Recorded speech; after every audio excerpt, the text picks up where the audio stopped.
Normally what you would see is that by the time somebody's thirsty, they've already lost 2% of their body weight attributable to water. Wow.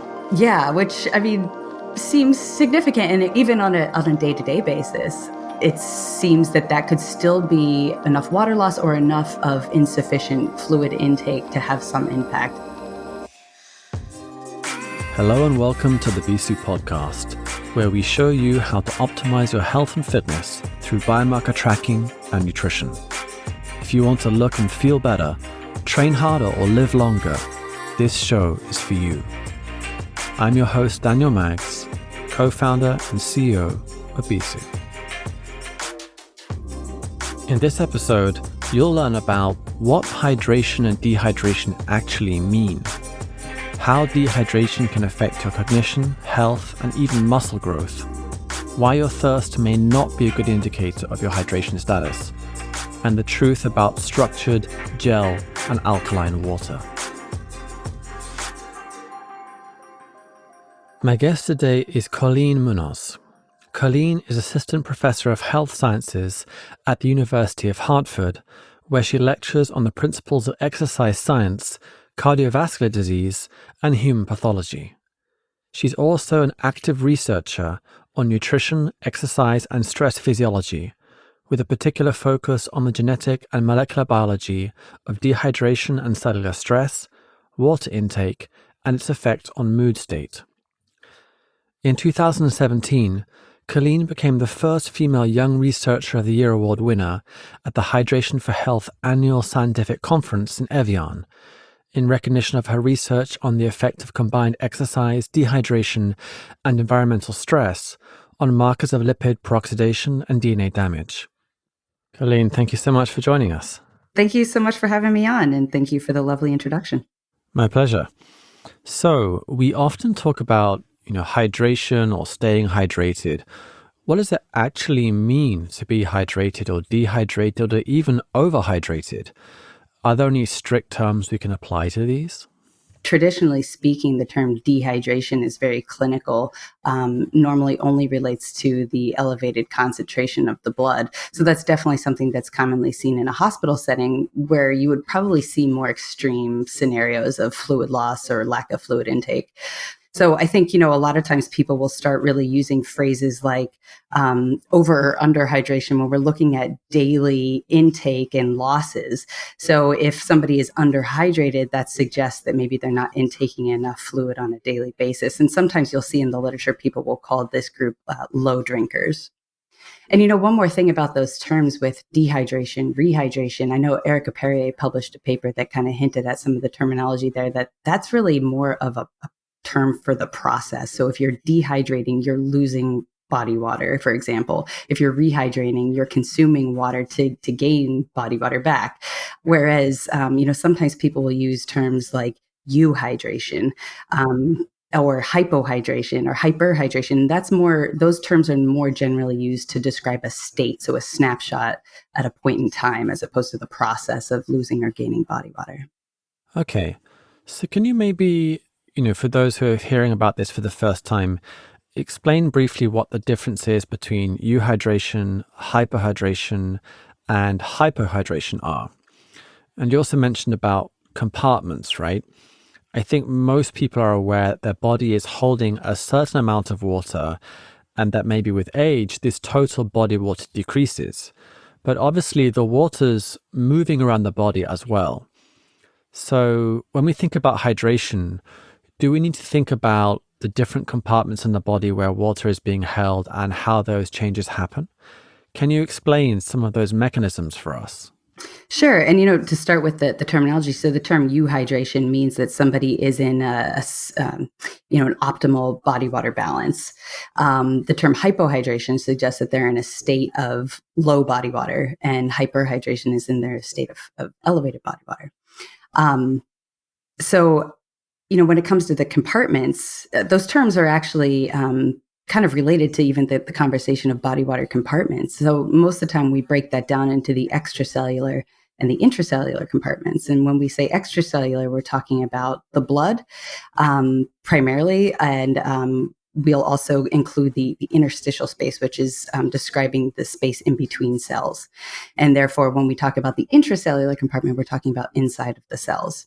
Most of the work has really been looking at the extracellular and specifically the blood compartments. So why is it a problem, for example, if we're hyperhydrated or hyperhydrated? What are the consequences for the body in terms of health and also performance from each side, would you say? Well, I think the much more established scenario has been with performance. So when we think about people who are exercising, and especially exercising in the heat, it's pretty clear now that there are some negative ramifications of being in a hypohydrated state, whether you start that way or you wind up that way during the event. And most of that comes down to a term called cardiac drift. So that refers to your heart rate and how your heart rate will continue to elevate even if you exercise at the same intensity as you are losing body water. So you're sweating, for example. And it's very clear that if you have elevated heart rate for a given intensity, that doesn't allow you to perform at your best. Now, this has been challenged by some researchers. I know particularly Timothy Noakes and some of his colleagues. And I think one thing to consider is that some of the work that they did was definitely in a temperate environment. So it wasn't a particularly hot environment where you would see some of those negative benefits. And the other thing is a lot of that work occurred in people who are very experienced athletes. And we know now, I mean, if you've ever been to a race anytime recently, whether that's a triathlon or a marathon or whatever, that's not necessarily the majority of the population of the event. A lot of times we're looking at what some people would call recreational exercisers. So maybe they're not quite accustomed to exercising in a state of negative body water. That's something that has been thrown out there. Perhaps people can adapt to it. And I think we also have to be really cautious that they might not quite be as knowledgeable in terms of the health issues that can come along with elevated heart rate and elevated core body temperature. You mentioned before about, say, loss of body water, but there's also the hyperhydrated state, having too much water. So one thing we learned about from our own research and work in the urine field is that if you drink a lot of water in one go, for example, your kidneys are really sensitive to that. They essentially dump that water to avoid an excessive rise in blood pressure. So sometimes that can make you feel or appear more hydrated than you actually are, for example. Like your urine's really clear, but it's the water that hasn't been absorbed. So if people are healthy and generally active, are there any sort of health and performance consequences for too much water intake? Maybe in terms of the ratio of water to electrolytes, for example? Oh, yes, absolutely. And that's something that we're always very cognizant of when we make recommendations, or even in some of our published works, that we always have to keep that in mind. So the issue would be water intoxication or dilutional hyponatremia, both of which are describing the intake of water that's enough that it would actually dilute the concentration of the blood. So like you said, the concentration of electrolytes are very tightly controlled. And if they get unbalanced in an extreme sense, that's life-threatening. So, there's unfortunately some famous stories about people who have consumed too much water and have died. I know one was based out of Los Angeles when they were competing for a Nintendo Wii when it first came out. And it was called P for a Wii, if I remember correctly. And of course, this was developed by a radio station, not physiologists, and they thought that, what's the harm in just having people drink as much water as possible? And a woman died. So it's not easy to do, but it's absolutely possible, especially if you're not consuming regular meals where you would get some of those electrolytes and you try to balance out the water that you're intaking. So obviously, having too much water is diluting the blood, and it's diluting the concentration of electrolytes in the blood.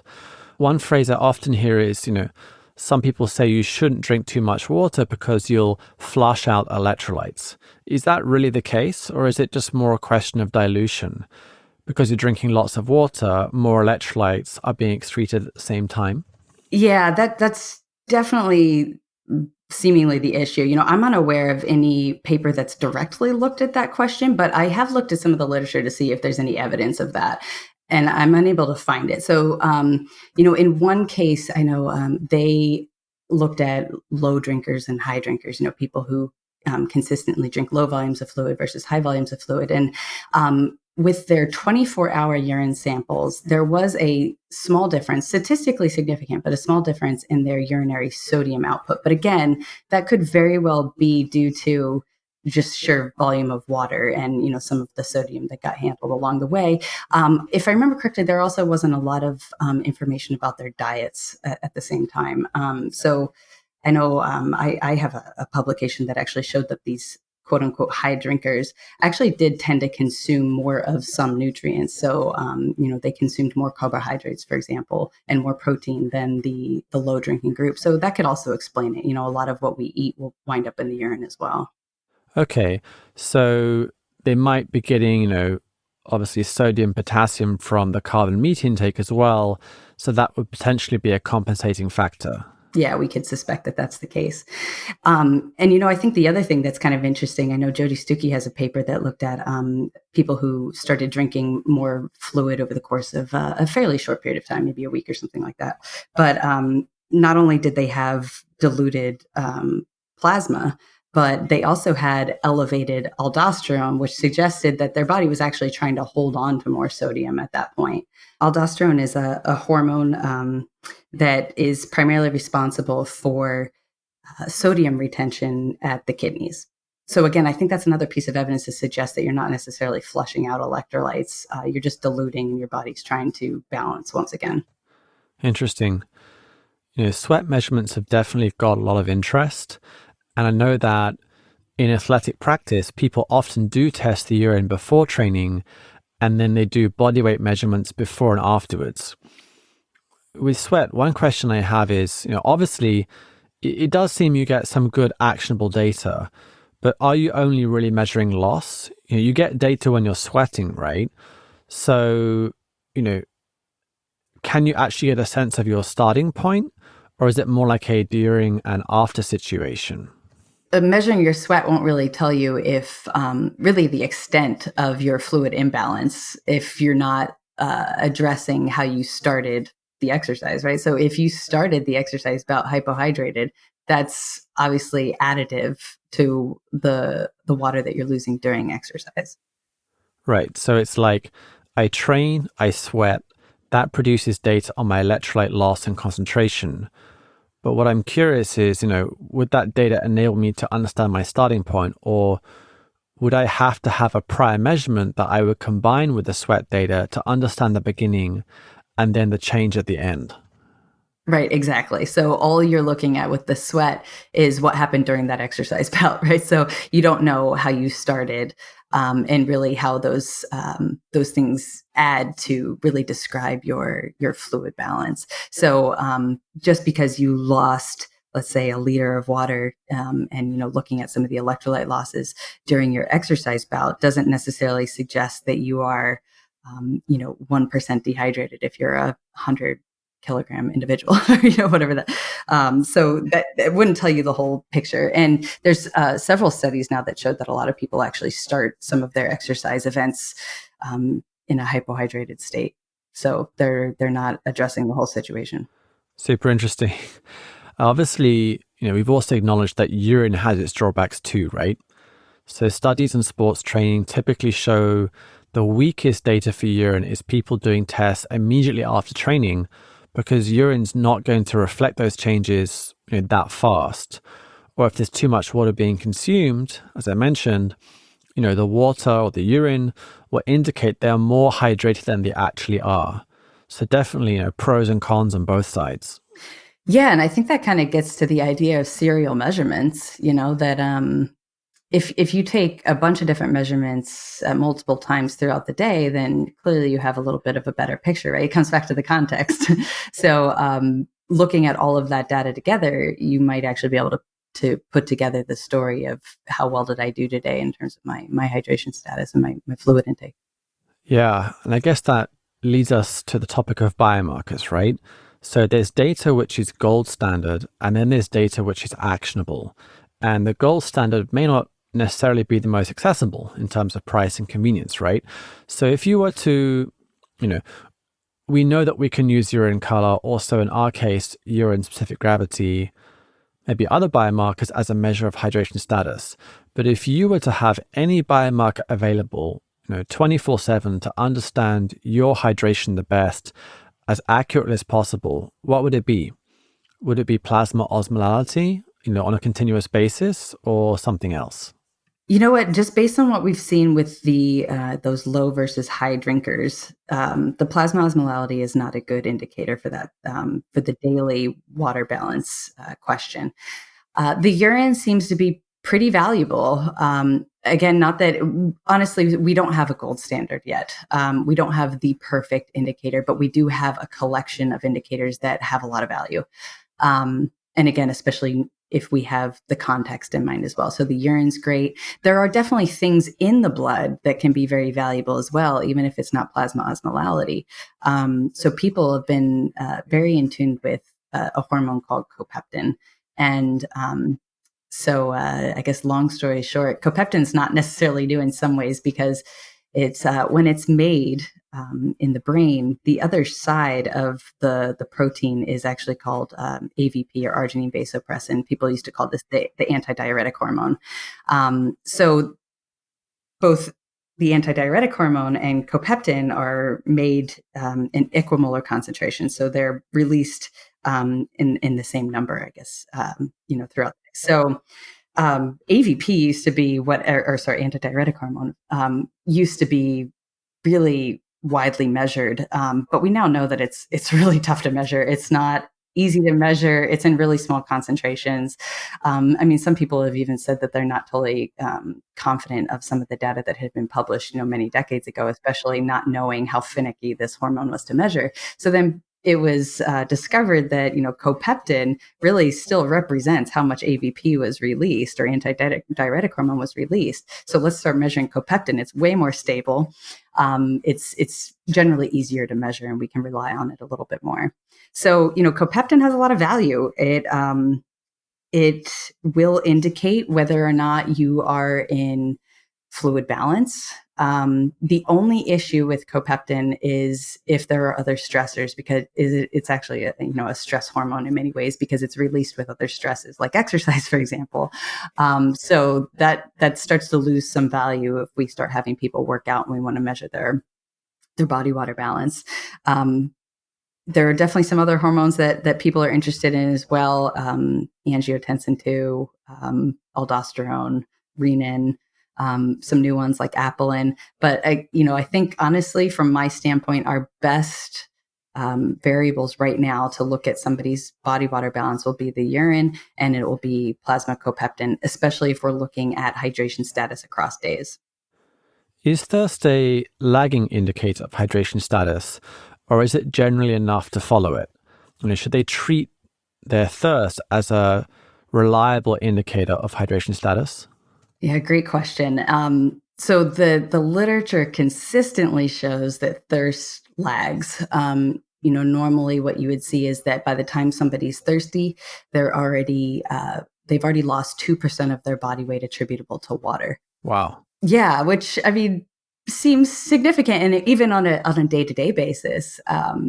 It seems that could still be enough water loss or enough of insufficient fluid intake to have some impact.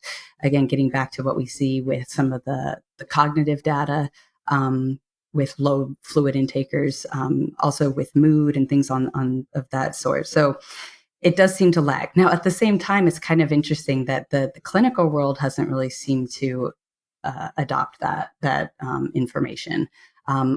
Definitely a lot of people are still under the impression that thirst should be, the end all be all indicator for when we need to start drinking fluid. But another piece of evidence to suggest that shouldn't really be the recommendation. We have many studies now that show people who drink as much as 3.5 liters a day versus people who drink as little as 1.5 liters per day will often have the same thirst perception on a daily basis. Or sometimes it even goes the other way, that the high drinkers actually feel a little bit thirstier than these quote unquote low drinkers. So I think that's another piece of evidence to suggest that thirst isn't valid in terms of monitoring fluid balance entirely, I should say. So is it possible to at least perceive yourself to be thirsty, but actually be fully hydrated or euhydrated, I should say?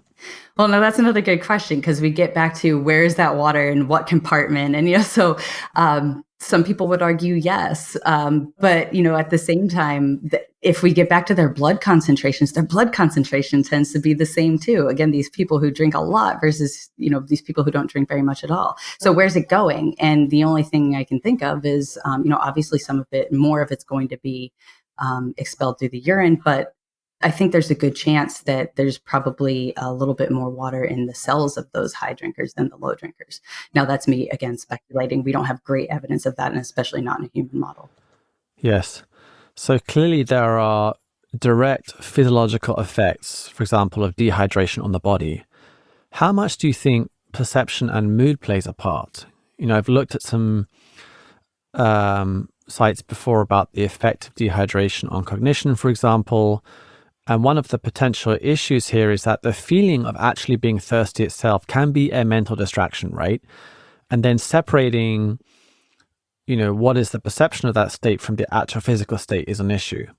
So in my case, for example, let's say it's a very rough parallel. I've had a long day, I'm stressed, I'm tired, I'm a bit hungry.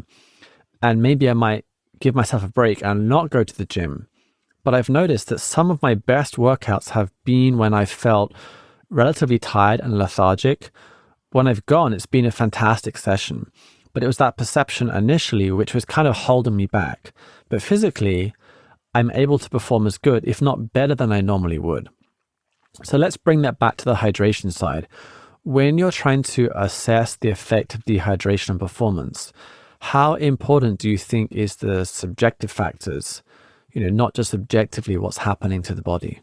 Oh, it's huge. Yeah. And, I think a lot of people have experienced similar things to what you just described. So thirst is definitely one thing. You know what? I got to say, I'm not super familiar with any literature that looks at just the perception of thirst on performance, but definitely there is the perception of intensity. So people who look at the rating of perceived exertion, or RPE, which is directly tied to your heart rate. So once again, if you feel like you're working hard, it probably actually means that you're physiologically strained, and therefore not performing very well. But there's actually some brilliant work out of New Zealand. Toby Mundell's lab actually did this a number of years ago, where they used capsaicin to mimic a skin temperature that felt hot, but their skin was not actually elevated. Their skin temperature wasn't elevated. And then they used menthol to mimic the feeling of cool skin. And they found that, in fact, just the feeling of being hot, even if your skin wasn't actually hot, did negatively impact exercise performance. So yeah, I think absolutely perception is something that we can't ignore. That's super interesting. I think I've seen a Danone sponsored paper on this, but people were looking at, is your hydration status affected by the form in which you drink water? So if it's pure water, is it part of an electrolyte drink? Is it part of a yogurt drink or something else? Do you have a view on that? Is it possible that people who are drinking more in a less easily retainable form are actually experiencing more loss, compared to those who might drink less, but actually have it in a form where it's less easily lost from the body, all else being equal, of course? Assuming I understand correctly, I think one of the things that we need to think about too is what else is coming in with that water. A lot of times we'll refer to this as total solute. So it's the particles that are coming in with it that are osmotically active, so that bring water with them, or attract water so that stays in the body versus getting expelled in the urine. So if you do have people who are consuming a lot of fluids in their foods, you could argue that that might be a situation that allows them to retain that water better. Something that I, to my knowledge, nobody specifically studied, but in theory and in piecing things together, that would make sense. Okay. So would you recommend people to avoid just drinking pure water, or would it be a mix of that, maybe electrolyte drinks? Or say, if you're drinking water with your food, it's probably not an issue because the food itself is containing some of those solutes, which will help you retain the water. Yeah, more of the latter. So as long as they're consuming it with food, or honestly, it doesn't even have to be directly with food probably, but as long as they're intaking regular meals, then they should have the solute in their body to keep the water in their body versus, going through the urine instead. Okay, that's super clear. Thank you. One topic that made me want to reach out to you is something I'd seen trending, the concept of structured water or gel water. So essentially, people saying that it's not enough for you just to drink standard water. It's not almost chemically in the same structure as water as held in the body, and therefore we need to take a different approach to hydration. Um, this is something I'm relatively new to, but is this a topic you're familiar with? And do you have a sense of why people are talking about this and whether there's any kind of proper research behind it? Yeah, so, there's always something new that people are bringing out, in the hydration world, and, I wouldn't say that this is something, I'm not a physicist. I'm not normally in that particular world, but from what I have read about it, it seems like one of the benefits that is purported is that it changes the pH of the water and therefore apparently makes it more accessible to certain compartments. I think that the pH alteration isn't one that most people in the hydration world have bought, so anybody who studies physiology knows that pH is incredibly tightly regulated, and so if you do intake something with a lot of alkalinity, it's very likely that your body's going to adjust for that pretty rapidly. And I think we also have to keep in mind how much water is really in the body. I mean, if you're even if you take in a liter of something that has a higher pH, that's really a drop in the bucket. Is it really making a difference from a whole body standpoint that could equate to some health outcome? I think it's a tough sell. Does the time of day affect hydration levels? Do we have a natural diurnal variation in our hydration status? Is it really about our diet, our activity, our environment that really is the key issue here? Yeah, there is a diurnal variation, and I always find that so fascinating. Evolution, brilliant. So what you would actually see if you studied a lot of the hormones that are responsible for maintaining body water is that the ones that are supposed to retain body water will actually be in elevated concentrations in the blood at nighttime, assumingly because you won't be drinking any fluid while you're sleeping. Your body tends to realize that. And so it's a way to make sure that you hold on to some water, knowing that you're not going to have access to it for a while. And then in the morning, those hormones start to go away a little bit, and you go back to your normal routine that if you're consuming water and you're going to expel some of it into the urine. So yeah, there is a diurnal variation, and that also means that when we're collecting hydration biomarkers, whether that's in the urine or the blood, we always have to keep that in mind when we're interpreting that. So if anybody's ever paid attention to the first time they urinate in the morning, they probably notice that it looks quite a bit darker than it does at other points throughout the day. And that's really a reflection of those hormones. It's because your body was retaining water, therefore it wasn't willing to get rid of it in the urine. There's actually some interesting data to look at the afternoon as well. So the afternoon single sample. So if you were to do a spot sample of your urine, for example, the afternoon hours, if I remember correctly, somewhere in the 2 to 4 p.m. range seems to most reflect the 24-hour sample. So if you were to collect all of your urine for 24 hours to really get a good look at how well you're hydrating on a daily basis, that window in the afternoon seems to best reflect that if you don't want to collect all of your urine for 24 hours. Okay, so we know that body water levels decline with age. Can we top up our levels by drinking more water? Or is it something that's pretty much unavoidable despite our water intake?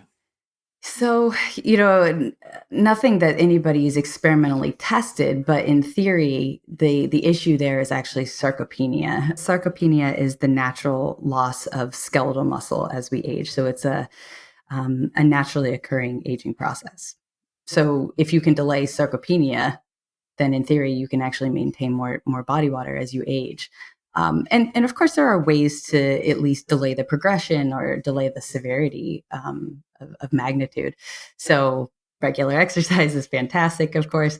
There are some people that are actually exploring, and I am one of them. I'm very interested in this, the relationship between water intake and skeletal muscle health. There's some great work by Florian Lang and his colleagues, Dr. Hausinger. So they used cellular models, but a lot of the cellular models were actually liver cells. and they looked at cell swelling and cell shrinking. And so basically, did a cell have a lot of water in it, or did a cell have not very much water in it? And it's some fascinating data. They have many publications on this type of work. And largely what they see is that when there's a lot of water in the cell, it is anabolic. That means that it's in really a building phase. It's storing nutrients, it's making new proteins. And when it's smaller in size, because it's lost a lot of water, it's actually catabolic. So it's breaking down. It's, you wind up with less protein synthesis. You wind up with what some would consider an unfavorable metabolic state. That's absolutely fascinating. I'd love to have a look at that paper. Now I need to drink more water. I know. And this is where it all comes back to thinking about the muscle, right? I mean, obviously I have a little bit of the interest in the athletic world, but even for the general population, I mean, if this water is, if there's more water going to the cells, if we're hydrating very well, is this favorable from the muscle cell standpoint? And I think it is. It seems in theory that that's probably what we're looking at there. Okay, so obviously muscle contains water. Would that be one of the main causes of loss of body water due to loss of muscle mass? Is that the idea? Correct. Yes, that is the current thought. Another thing to consider is there's definitely a decline in the thirst mechanism as we age. So that's been well documented.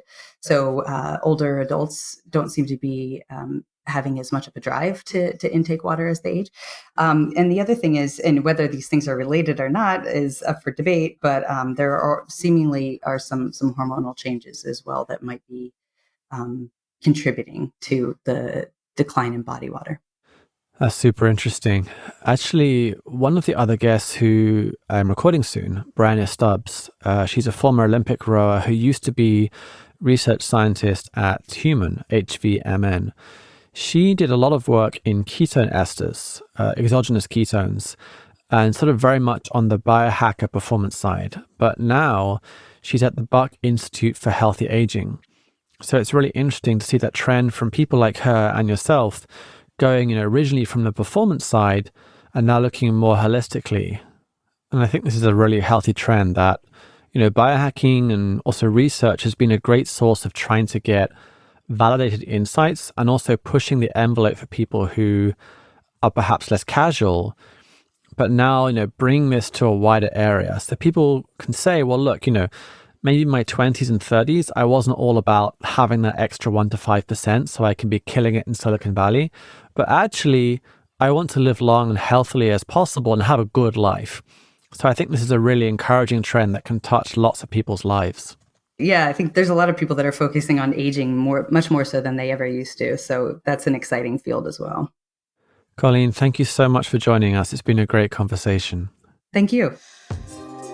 Thank you for listening to the BSU podcast.